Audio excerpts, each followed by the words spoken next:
moderator Satu lagi ya, kocak. satu lagi.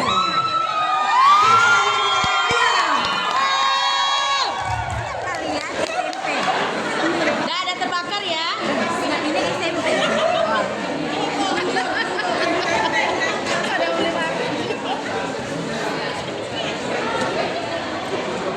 Semalam saya mau pocok Dian. Kan Dian ada nggak? Semangat. Lupa agaknya kan. Kota Dumai, kota berseri. Negeri Indah juga bermegah.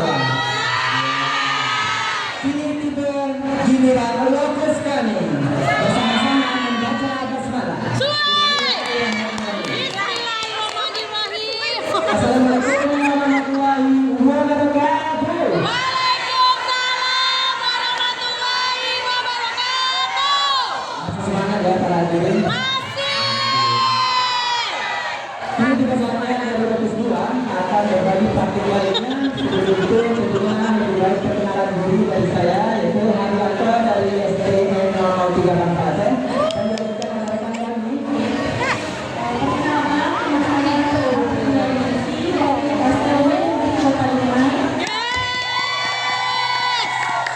Perkenalkan, saya Sakin Muhammad dari SDN 020 Jaya. Perkenalkan, saya Raisa dari Pendidikan Pendidikan. Saya mewakili sekarang di 86.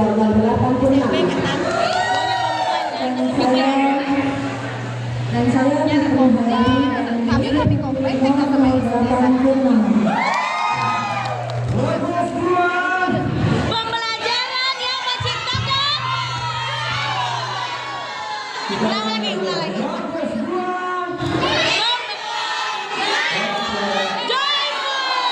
Inilah cuplikan video dari Lokus 2. Selamat menyaksikan.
beri tepuk tangan yang meriah dulu untuk kami.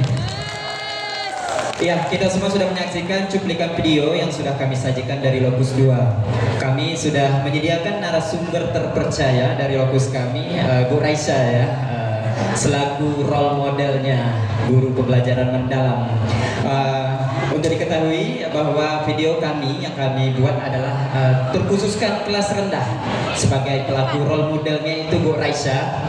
Bu Raisa, saya mau bertanya, bagaimana penerapan PM itu di kelas yang Bu Raisa ampuh seperti kelas 2 yang kelas rendah yang Ibu ampuh? Jelaskan.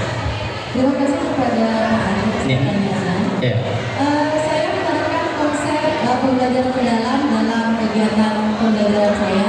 Itu menyenangkan, bermakna dan menyenangkan. Bermakna menyenangkan. Bermakna ini anak-anak tidak hanya mendengar ceramah dari guru saja. Iya. Tetapi dia melihat video pembelajaran dan saya juga mengenalkan benda-benda yang ada di sekitar kelas juga. Langsung nyata ya. Iya, Oke. saya menunjukkan persegi panjang, persegi lingkaran yang ada di dalam kelas. Iya. Sehingga anak-anak tahu yang mana bentuk persegi panjang dan lingkaran dalam kehidupan nyata. Iya. Berarti bukan sekedar teori begitu ya? Ya, tidak sekedar teori, tapi Iya. lihat langsung bendanya. Iya. Jadi kehidupan saat seperti pembelajaran bermakna itu kan pengalaman nyata. Iya. Iya, dia langsung melihat. Lalu saya melakukan kegiatan di mana anak-anak mengerjakan PD, yaitu mewarnai berundakan. Saya memberi gambar berundakan, mereka mewarnai, lalu menghitung. Ada unsur mewarnai, menyenangkan di sana ya. Saya menggunakan Lintas ilmu. tradisi bendera yaitu seni rupa. Seni rupa Bu ya. Ya, di mana anak kelas 2 tersebut mereka kan sedang mewarnai. Betul sekali. Berkarya menurut karya mereka. Iya. Sehingga anak-anak tertarik untuk mewarnai serta menghitung jumlah baru data yang ada di gambar. Oh seperti itu. Iya. Lalu saya melakukan pembelajaran seperti bermain menggunting dan menempel. Menggunting dalam data lalu menempelnya di kertas karton. Kesan bermain tapi ada ilmunya begitu ya. Sehingga dapat bermakna dan menyenangkan. Iya seperti itu. Terima kasih Bu Raisa. Terima kasih juga Pak. Sangat menarik dari role modelnya itu sendiri yang menjelaskan kan. Kalau ke Bu Fitri lah dulu. Bu Fitri, kita tadi melihat LKPD yang diberikan ya. LKPD yang diberikan Bu Raisa itu di kelas rendah itu ada lintas ilmu seni budaya yang dikaitkan dengan warna. Yang mana notabene anak kelas rendah ini kan suka warna ya. Menurut Ibu Fitri seperti apa LKPD yang sudah diberikan Bu Raisa dalam penerapan PM? Baik, terima kasih kepada Pak Andi atas pertanyaannya. Tanggapan saya terhadap video pembelajaran yang telah ditampilkan oleh Bu Raisa tadi sangat bagus, secara keseluruhan juga sangat bagus. Sudah bagus ya. Ya, kalau KPD-nya saya lihat itu kan anak-anak menggunting ya Bu ya, menggunting-gunting bangun data, lalu mereka menyusun menjadi sebuah bentuk rumah. Nah, ini kan mereka berkolaborasi dalam kelompok untuk menggunting, untuk menyusun, lalu menentukan warnanya. Nah, dalam penentuan warna ini kan mereka berarti Raisa mengambil menghubungkan pelajaran matematika dengan pelajaran seni. Sudah mencakup dalam pembelajaran mendalam. Lalu anak-anak pasti happy menurut saya. Pasti anak-anak suka matematika. Kalau sudah mewarna itu pasti suka kelas 2 ini ya. Iya. Bisa saya pengen juga belajar sama Bu Raisa. Boleh Bu Raisa ya, boleh. Lalu saya kan buat juga video pembelajaran dari Bu Raisa. Anak-anak itu pasti ada kesulitan saya nanya nih, Bu ini gimana? Nah saya nggak menemukan tuh Bu Raisa barang atau gimana gitu ya. Nggak ada tuh jawaban. Itu aja nggak bisa. Nah itu ya. Kita kan dalam pembelajaran mendalam itu ada Memuliakan anak begitu ya. anak ya Bu ya. Iya. Nah, dalam pembelajaran anak, memang kita tidak boleh membuat anak menjadi trauma. Tidak boleh membuat anak menjadi trauma, walaupun terkadang kita pula dibikin trauma. Ya. Nah,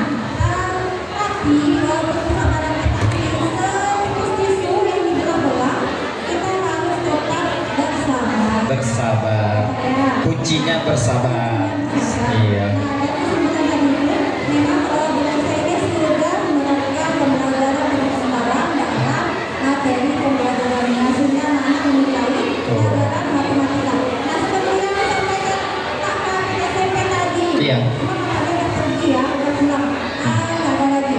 Saya sebenarnya pegangannya kan katanya kalau dulu itu anak-anak kalau dengan pelajaran matematika pengen kabur ya. Iya. Nanti bapaknya beneran Pak kemarin gurunya kamu. Mungkin tekniknya berbeda ya. Gitu.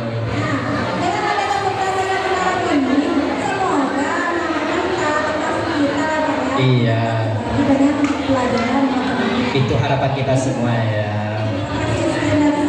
Iya. Terima kasih banyak Bu Fitri. Kita balik ke Bu Ana ya. Bu Ana, tadi kita sudah melihat cuplikan video, kita saksikan bersama. Bagaimana media ajar yang sudah disajikan Bu Reisha? Tanggapan Bu Ana itu seperti apa? Nah, baik, terima kasih Pak Adi. Iya. Memang ternyata media pembelajaran itu merupakan salah satu poin penting dalam keberhasilan proses pembelajaran itu. Iya, seperti itu ya. Namun, media pembelajaran ini tidak cuma sepanjang saja. Penting kita mengajar ada media pembelajaran itu ya. Iya. Ada poin-poin yang perlu diperhatikan Iya. dalam menggunakan media pembelajaran. Terlebih kelas rendah ya. Iya. Kelas rendah ini fokusnya mudah terpecahkan. Ya. Yang pertama yang jelas harus sesuai dengan media pembelajaran. Iya. Yang kedua harus kreatif. Selanjutnya harus kalau bisa sebisa mungkin Iya. wajib ilmu. Iya pasti. Itu harus berbasis teknologi. Iya. Ketika kita lihat video pembelajaran di Raisa tadi, Iya. sudah Mewakili ya, sudah mewakili PM itu sendiri ya. video pembelajarannya kan anak-anak perkenalan bangunan ya Raisa. Iya. Sesuai dengan video yang Videonya sudah ditampilkan, iya. sudah berbasis teknologi juga. Iya. Tertera tadi kita perlu penayangan video pembelajaran dari info atau layar TV ya. Iya. Karena kalau lihat video itu siswa itu fokus dan mudah dimengerti ya. Itu juga salah satu poin penting dalam keberhasilan pembelajaran kita. Iya. Jadi fokus ke dalam media pembelajaran. Terima kasih Bu Ana. Kita lanjutkan dengan Pak Syahril nih. Kita tahu bahwa kelas rendah itu karakteristik peserta didiknya itu bermacam Pak Syahril. Ada yang mudah lasa begitu kan, ada yang mudah kesana kemari. Itu bagaimana tanggapan Pak Syahril mengatasi siswa-siswa yang seperti itu? Punya karakter tersendiri, terlebih lagi siswa-siswanya banyak kan? Seperti apa itu? Kalau tantangan dari kelas rendah itu yang pasti suasana kelas kan. Kita harus bisa benar-benar menguasai kelas. Iya. Iya. Apalagi ini anak kelas rendah. Kelas rendah luar. Ini harus luar biasa kita menyesuaikan kondisi belajarnya. Usahakan anak itu lebih banyak beraktivitas. Lebih banyak yang bekerja, ajak mereka kita suruh duduk, mengerjakan pasti. Iya. Iya. Jadi sesuai saja ini dengan KPD dia banyak negara, ya kan? Dengan dia banyak memberikan benda yang dia sukai seperti mewarnai, pasti itu suasana kelas menjadi menyenangkan. Kita jadikan peserta didik itu pusat belajarnya ya, begitu ya. Student center gitu. Siswa itu bisa belajar itu sambil bermain. Iya. Itu yang paling Belajar bermain dan bermakna, begitu kan? pastikan dari itu yang begitu. Tercapaikan PM-nya ya. Ya. Jelas bagaimana kita seorang guru bisa memanage kelas kita, bagaimana kelas kita itu memberikan suasana belajar, kita juga dapat juga menyenangkan dan membahagiakan anak guru. Iya. Terima kasih Pak Syahril. Bapak Ibu hadirin, di lokus kami ada yang istimewa. Apa istimewa itu, mau dengar? Salah satu dari rekan kami, teman sejawat kami, Ibu siapa Bu? Ibu Prilly. Beliau merupakan guru dari SD luar biasa. Dari SD luar biasa. Ada beberapa penyampaian yang akan disampaikan oleh beliau karena SD luar biasa terdapat di lokus 2 dan di kelas rendah tentunya penanganan yang berbeda. Mungkin kalau kita di sekolah-sekolah reguler tidak terdapat ya, karena ini SLB ini kemarin kami lihat cuplikan videonya itu satu orang guru hanya mengajar 3 atau sampai 4 siswa dengan kebutuhannya masing-masing. Kami persilakan Bu Prilly untuk menyampaikan ulasannya. Ya baiklah, mungkin saya perkenalkan diri saya menggunakan bahasa isyarat ya Bapak Ibu. Iya. Jarang kita nampak ini. Ya boleh. Assalamualaikum warahmatullahi wabarakatuh. Jawabnya seperti apa tuh? Jawabnya? Waalaikumsalam warahmatullahi wabarakatuh. Nah, boleh ditiru Bapak Ibu. Selamat siang, Bapak Ibu semuanya. Bapak Ibu semuanya. Selamat siang. Kami ini reguler, jadi kita memang belum tahu. Boleh lagu? Nama saya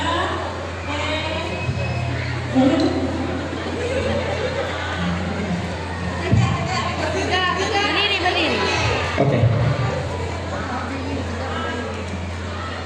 Perkenalkan Bapak Ibu semuanya. Nama saya Prilly. Iya. Hai Prilly. Hai. Ibu, bagaimana Ibu penanganan anak-anak berkebutuhan khusus di sana? Mungkin akan berbeda dengan kita kelas rendah, itu kan anak-anak yang reguler ya. Kalau Ibu seperti apa?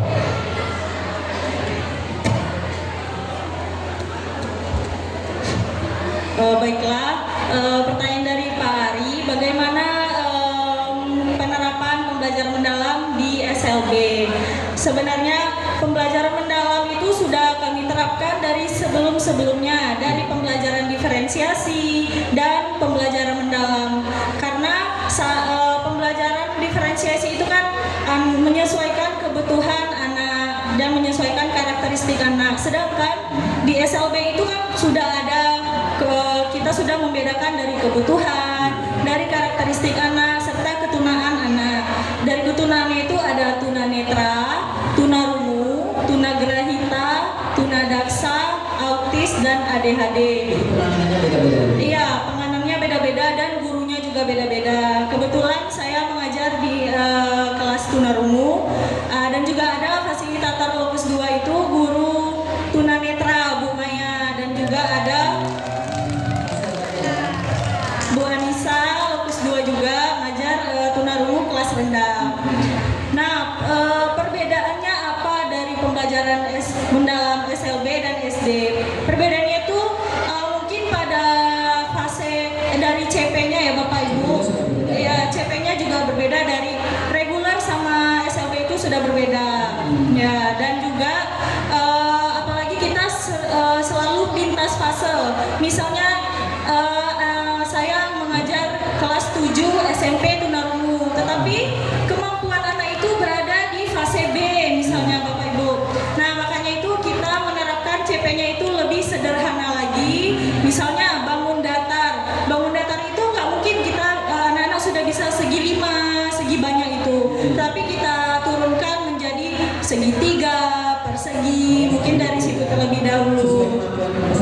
Ya, sesuai kemampuan. Apalagi dulu anak-anak di SLB itu misalnya dia SMA, tetapi dia hanya bisa di sampai fase A gitu. Fase A itu kan kelas 1 dan kelas 2.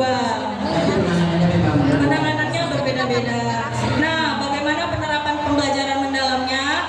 Mungkin sama ya Bapak Ibu, alurnya dari memahami, mengaplikasikan, dan merefleksi seperti yang Bu Raisa waktu mengajar bangun datar. Nah, saya kebetulan juga mengajar bangun datar di SMP, tetapi kan saya lintas fase ke fase B, dari fase D. Nah, di fase B itu kalau Bu Raisa mewarnai ya Bapak ya kan Bu.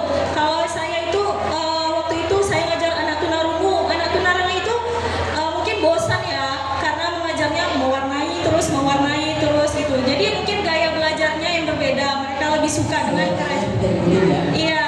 kerajinan tangan mungkin. Jadi saya gunakan dengan menggunakan plastisin dan tusuk sate. Jadi bagaimana mereka bisa membentuk bangun datar, persegi, segitiga dengan menggunakan tusuk sate dan plastisin begitu. Jadi ada prinsip menggembirakan bagi anak-anak SLB. Kita mau tahu nggak kejadian unik satu aja yang Ibu Prilly alami, berbagai kejadian unik dan terkesan. Karena di SDLB ini kan mungkin ada kejadian khusus, mungkin anaknya sedang belajar lari ke kelas, pangkat menantang itu terjadi kayak gitu. Oh pasti ya Bapak Ibu ya, itu tiap hari kami itu olahraga setiap hari. Seperti anaknya Bu Anissa, walaupun tunarungu tapi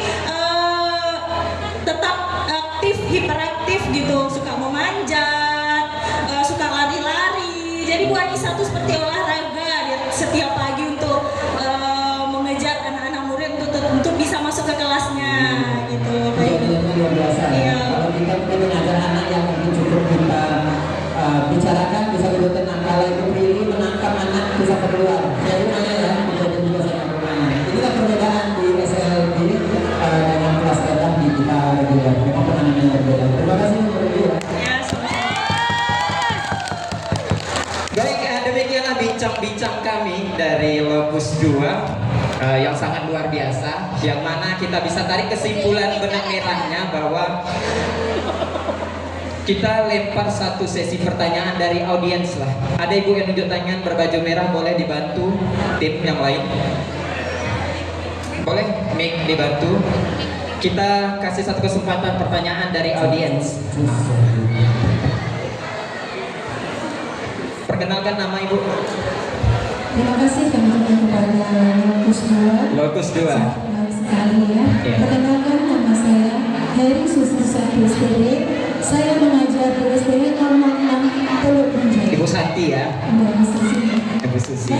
Dari pemaparan tadi saya lihat video, kemudian wawancaranya tadi, kolaboratifnya tadi sangat baik sekali. Iya. Dimana saya tadi melihat anak tidak begitu jenuh di hadapan mengenai pembelajaran mendalami di sini. Iya. Saya sangat bersyukur sekali pembelajaran mendalaminya. Walaupun saya belum tahu, ya Pak, tapi dengan pemaparan narasumber kita berbeda sekali. The best sekali.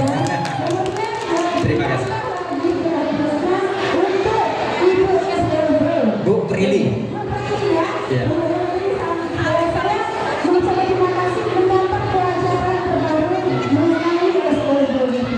Ternyata kita belum apa-apa ya Bu, sibuknya. Lebih sibuk Bu Prilly rupanya. Iya. Iya. Tapi kalau SMP, mana yang menangis, mana ini, saya Luar biasa Bu Prilly. jadi saya punya pertanyaan Bu. Ya. Antara yang lain itu mendalami apakah kurang? Tentunya pasti ada tadi dari semua pemaparan yang bagus ada plus-plusnya semua. Saya tanyakan apakah ada minusnya gitu Pak. Terima kasih. Assalamualaikum warahmatullahi wabarakatuh. Narasumber kami yang hebat-hebat. Waalaikumsalam warahmatullahi wabarakatuh. Terima kasih Bu Susi dari audiens ya. Bapak Ibu, pertanyaannya ini. Dalam penerapan PM itu mungkin apa yang menjadi kendala kita sebagai seorang guru gitu ya. Kesimpulan itu. Kendala kita dalam menerapkan PM itu apa? Mungkin kelemahan kita, mungkin PM itu sendiri memang sudah bagus ya.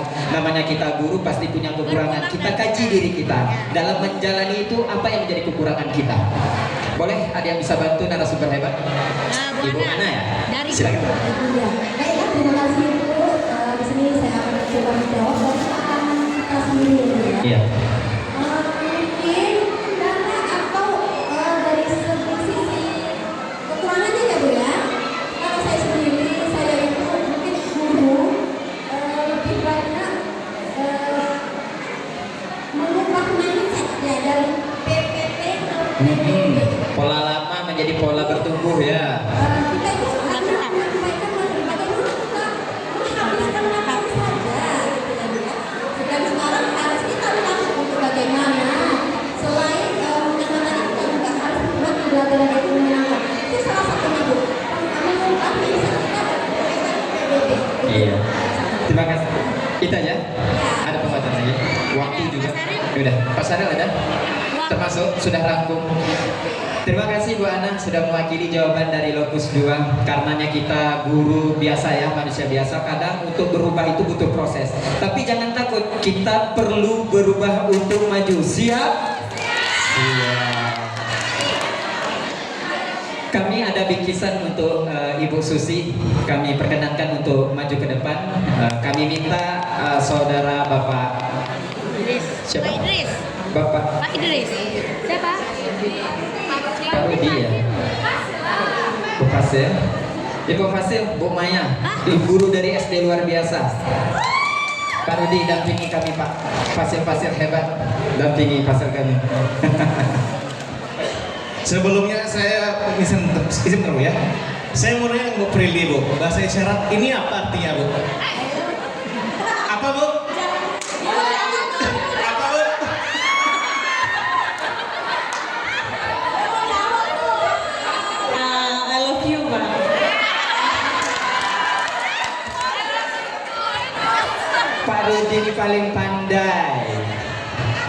nggak usah pandai-pandai kasih Pak Rudi ini. Kami silakan Ibu Maya kami dari Fasil, dampingi oleh Pak Rudi. Perkenalkan Bu Maya kami dari guru SLB juga. Dan Bu Maila selaku Fasil kami di Lokus 2. Dampingi. Terima kasih Ibu Susi atas pertanyaannya. Semoga hadiah kami bermakna ya Ibu.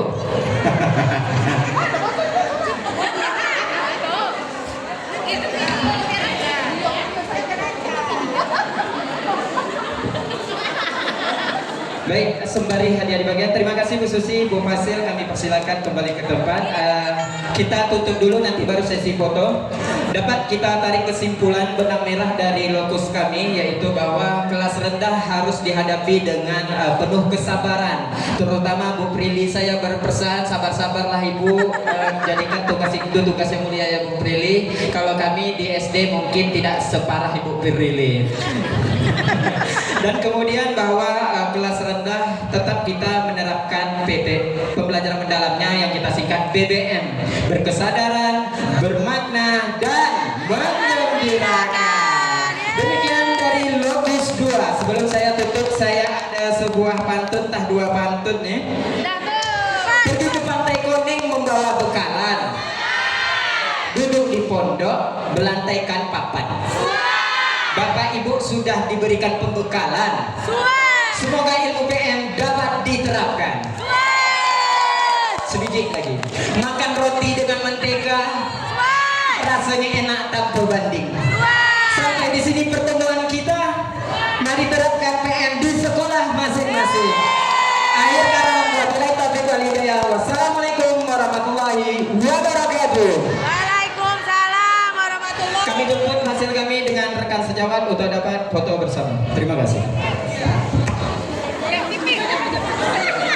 Cepat berikut semuanya karena waktu Pak Hari tadi terlewat menit kurang waktu beliau.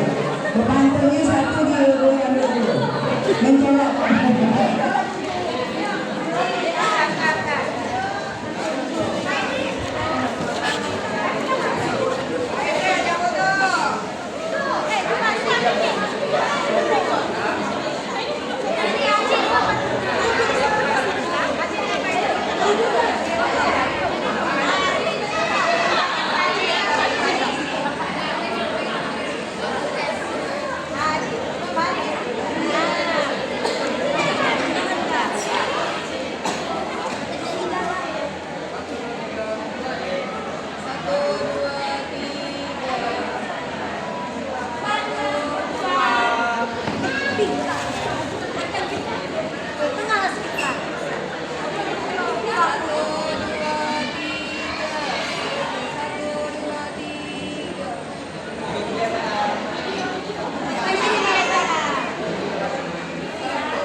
Kita kasih tepuk tangan yang meriah untuk